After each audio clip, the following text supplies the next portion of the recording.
Obila yango ni giseyudo $1 mane otigo e nek mar jaod bura ma Kasipul Charles Ong'ondo Were. Ogai mar obila Douglas Kanja kod jatend okwach kich Amin Mohamed bende oyango ni ji ariyo mamoko osendhi kendo okelo kwan ji mosemaki ochopo 10. Walter Nyambaga miyowa ler. Medo diro gogo mar yudo adiera kotenore kod nek mar jaod bura ma Kasipul Charles Ong'ondo Were. Ogai mar obila Douglas Kanja olero ni obila oseyudo $1 kido mar Salzimas. Magilero ni osetim godo njore nyadidek monywando mecho e yor agoko. The ballistics report we have received unequivocally links the Salzimas pistol recovered from the residence of one of the suspects to the fatal shots that took his life. This critical piece of evidence not only identifies the weapon used in this heinous act, but also reveals its involvement in the series of other criminal activities. The same firearm has been implicated in 3 separate robbery incidences across Nairobi and Kiambu counties. Kanja olero ni ji ariyo mamoko nyomako otieno manyoro e kendo mano chopo kwan jok mosendhi kod obila chopo 10.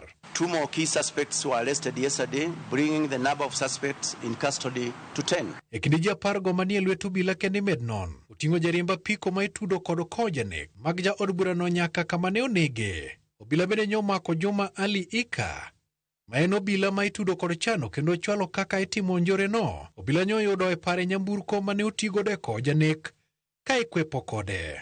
David Mihingo Kagame bende ne rumand bang' dhiye kod obila ka oyude ni en kod tudruok kod kweth njore mar mjahidin mane omonjo kendo nego Ong'ondo.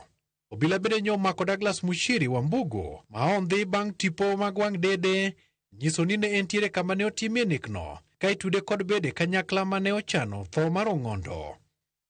William Imoli Shigali ma bende ong'ere kaka Omar Shakur obila odino ne od ang'ech ka en emichich kod ne ogwelo nyaguok mar $1 mane okaw ngima Ong'ondo Were.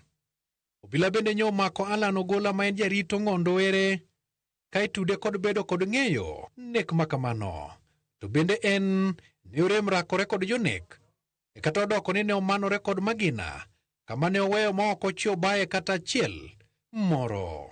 Jariemb nyamburko mar Ong'ondo moyangore kaka Walter Wino bende sani ogora tege lwet obila ka ichich kode ne obedo kod ng'eyo wach nekno e kendo ne ogwenyo gari mane jatelo notiyo godo chieng'no. Philip Nason Aroko bende nie lwet obila ka itude kod nek mar Ong'ondo kendo ichan chwale doho. Obila chich ni ng'iyo margi kod mosenindo ok nyone kare kotenore kod weche siasa. Direkta mar Lake Basin Development Authority Dave Kalo bende odinne kod obila ka ichich kode ni ne otudo njore mar nek mar Ong'ondo. Magi timore ka jagoro mongirre migawo mar arita kwe Dr. Raymond Omolo bende olero ni arita oseridi motegno kendo chenro mar iko jaod bura ma Kasipul Charles Ong'ondo Were biro timore e yor kwe. We need to give the late MP a decent send-off. We expect that the ceremony will be peaceful. We have the relevant government agencies working closely with the leadership of Parliament because this was a member of Parliament. Walter Nyambaga, Ramogi TV.